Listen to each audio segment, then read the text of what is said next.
जय हिंद, वंदे मातरम। प्यारे साथियों, मैं हूं शिवम तिवारी और स्वागत है आपका अपने YouTube चैनल में टर्फ फॉर बोट में। साथियों, आपने देखा था पिछले वीडियो में हमने प्रैक्टिकल वाइवा के क्वेश्चन किस प्रकार से पूछेगा, हर एक टॉपिक पर एक सीरीज हम चला रहे हैं, उस पर चलती चली आ रही है। पिछले वीडियो में आपने देखा था अल्फा कणों पर हमने बनाया था, साथ ही साथ व्हीटस्टोन सेतु पर आपने देखा। उसी कड़ी में आज हम आपके बीच लाए हैं ट्रांसफार्मर। ट्रांसफार्मर से रिलेटेड जो भी प्रश्न बन सकते हैं, जो भी आपसे एग्जामिनर पूछेगा, वो सारे प्रश्न हम आपको बताते हैं। जैसा हम आपको बताते हैं, आपको एग्जामिनर को भी उसी प्रकार से जवाब देने हैं। पहली चीज, आप जब भी एग्जामिनर के सामने जाएं तो पहले टॉपिक पूरा पढ़ के जाएं। यदि आपने ट्रांसफार्मर बनाया है तो ट्रांसफार्मर पूरा अच्छे से पढ़ के जाएं। उससे रिलेटेड जो संभावित प्रश्न हैं वो हम आपको कराने वाले हैं। आइए देखते हैं एक एक प्रश्नों को। पहला प्रश्न ये कॉमन है, आप सभी से पूछता है। जैसे ही आप ट्रांसफार्मर बना के ले जाएंगे, वो कहेगा ये ट्रांसफार्मर क्या है। ट्रांसफार्मर क्या है? तो ट्रांसफार्मर एक ऐसी डिवाइस है जो वोल्टेज को परिवर्तित करता है। क्या करता है? एक ऐसी युक्ति है जो वोल्टेज को परिवर्तित करता है, परिवर्तित करता है। पहली चीज। दूसरा प्रश्न देखिए, कह रहा है ट्रांसफार्मर किस सिद्धांत पर कार्य करता है। तो ट्रांसफार्मर किस सिद्धांत पर कार्य करता है? अन्योन्य प्रेरण के सिद्धांत पर। अन्योन्य प्रेरण के सिद्धांत पर। जैसे ही आप बताते हैं कि अन्योन्य प्रेरण के सिद्धांत पर काम करता है, वैसे ही आपसे कहेगा अन्योन्य प्रेरण क्या है। तो अन्योन्य प्रेरण क्या है आपने पढ़ रखा है पहले से। दरअसल होता क्या है, जब भी हम किसी सर्किट में धारा प्रवाहित करते हैं, जब भी हम किसी कुंडली में धारा प्रवाहित करते हैं, तो उससे संबंध एक दूसरी कुंडली होती है। उस कुंडली के फ्लक्स के मान में क्या होता है? परिवर्तन। फ्लक्स के मान में परिवर्तन के कारण उसमें एक बल उत्पन्न होता है, जिसे हम लोग विद्युत वाहक बल कहते हैं।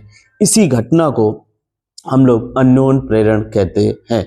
आइए अब नेक्स्ट प्रश्न देखते हैं। ट्रांसफार्मर कितने प्रकार का होता है?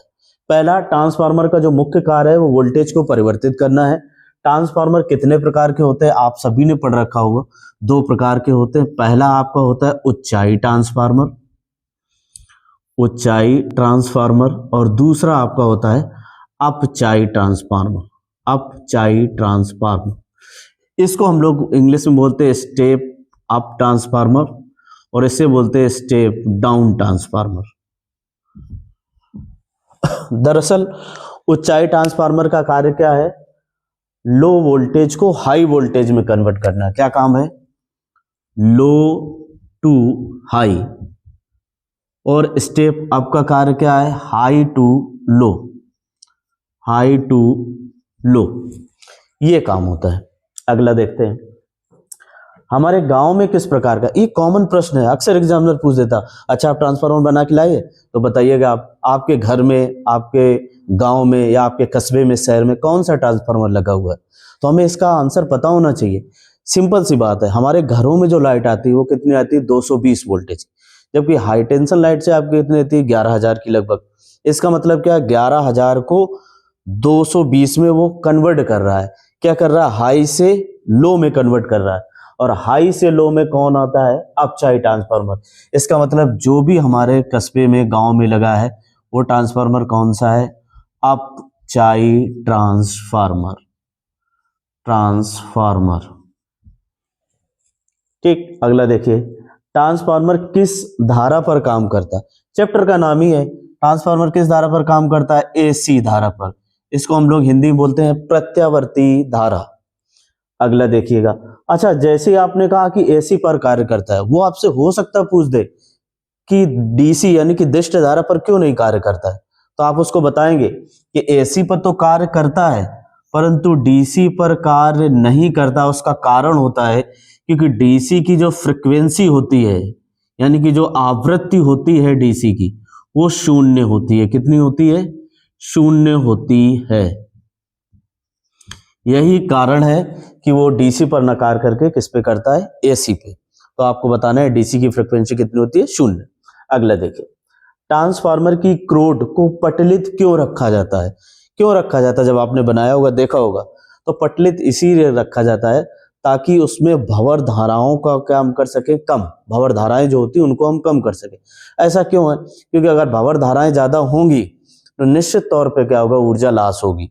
इसलिए हम लोग भंवर धाराओं को कम करने के लिए पटलित बनाते हैं। भंवर धाराओं को कम करने के लिए,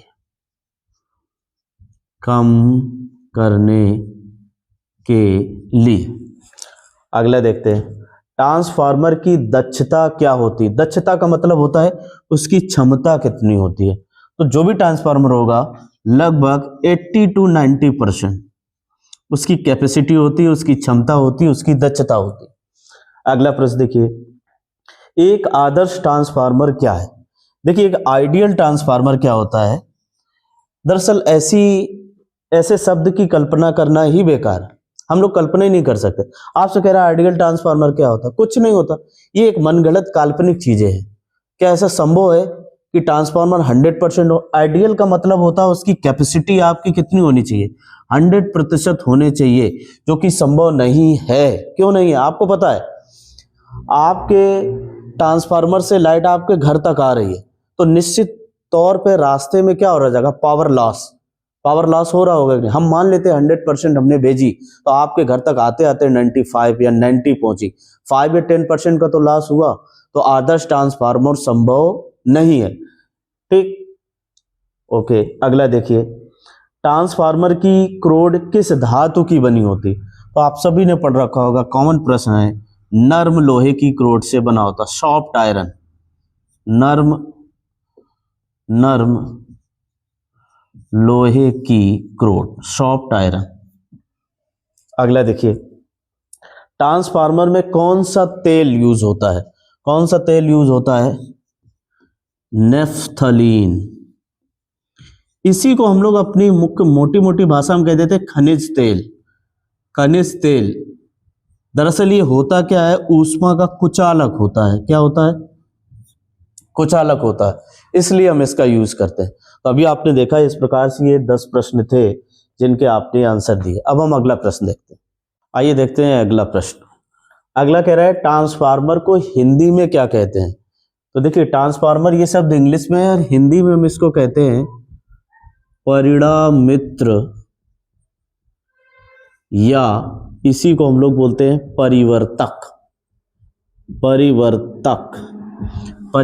और परिणामित्र। क्यों? क्योंकि आपको पता है ट्रांसफार्मर क्या कहता है, परिवर्तन का काम क्या करता है, लो वोल्टेज को हाई में और हाई वोल्टेज को लो में, तो वोल्टता को परिवर्तित करने का काम कर रहा है। यही कारण है कि उसका नाम हिंदी में परिणामित्र या कहीं कहीं परिवर्तक भी कह देते हैं। अगला देखिए, ट्रांसफार्मर की आवृत्ति क्या है, फ्रीक्वेंसी क्या है? ट्रांसफार्मर की फ्रीक्वेंसी 50 हर्ट्ज है। कितनी है? 50 हर्ट्ज। अगला देखिए, ट्रांसफार्मर का सूत्र क्या है? ये सब कॉमन प्रश्न है, आप सभी को पता होना चाहिए। VS/VP बराबर NS/NP। आप सभी को क्या पता है कि S और P क्या है? S आपको सेकेंडरी दर्शाता है और P आपका प्राइमरी कॉइल, सेकेंडरी कॉइल, ये आपका हो गया। अगला देखिए, ट्रांसफार्मर में तेल क्यों डाला जाता है? तेल तो आपने डाला, कौन सा डाला था? नेफ्थलीन, जिसे हम लोग खनिज तेल भी कह रहे थे। लेकिन क्यों डाल रहे हैं हम लोग? उसके शीतलन के लिए। किसके लिए? शीतलन के लिए। शीतलन यदि कठिन लग रहा हो तो शीतलन का मतलब होता है ठंडा रखने के लिए। क्या करने के लिए? ठंडा रखने के लिए। क्योंकि ट्रांसफार्मर जब भी चलेगा, आपके घरों तक लाइट आएगी तो क्या करेगा? खोलेगा, तो ज्यादा गर्म ना हो जाए, उसके लिए हम लोग ऐसे तेल का यूज करते हैं। और क्यों यूज करते हैं? ताकि वो ठंडा बना रहे और हमारे घरों तक सुरक्षित लाइट आती रहे। तो साथियों, आपने देखा कि ये 14 प्रश्न थे जो ट्रांसफार्मर से आपके प्रैक्टिकल वाइवा में हर साल एग्जामिनर पूछता है। पूरी उम्मीद है कि इससे बाहर आपसे नहीं पूछेगा। मैं बस आपसे एक ही शब्द कहूंगा कि आप जब भी वाइवा देने जाएं तो एक बार इसको अच्छे से थ्योरी का पार्ट जरूर देख लें आप, उससे आपके पास और कॉन्फिडेंस आएगा और इन्हीं प्रश्नों से वो आपसे पूछेगा।